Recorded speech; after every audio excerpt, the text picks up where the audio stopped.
And today we are going to make a roasted chicken in the pressure cooker. In a container, I'm going to add 4 thighs, then add 3 garlic cloves already crushed, salt to taste, and black pepper to taste, a teaspoon of sweet paprika, and a tablespoon of vinegar.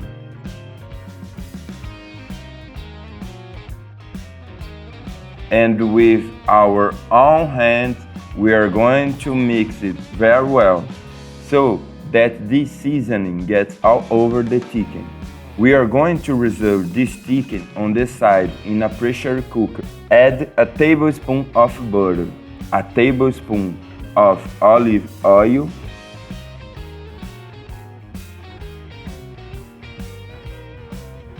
and wait for this butter to melt completely. Afterwards, add all of our chicken. And don't forget to add the water that the chicken releases with the rest of the seasoning.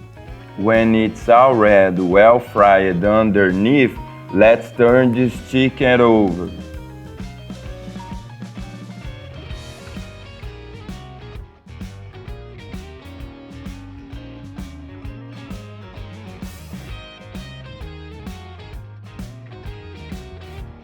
And as soon as you turn the chicken, drip a little bit of water.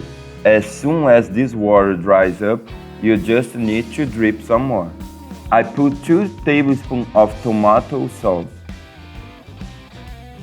Here I am using 300 grams of the smallest round potatoes there are.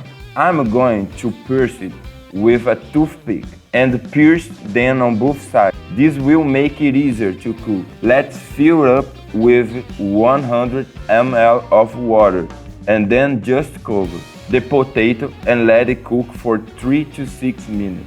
Guys, and now our pressure roasted chicken is ready. Look how beautiful is it. Perfect, and you can make it in your house. You save a lot of gas. I hope you have enjoyed. This was one more little recipe here from the Poor in the Kitchen. That strong hug until the next time, and thanks for watching.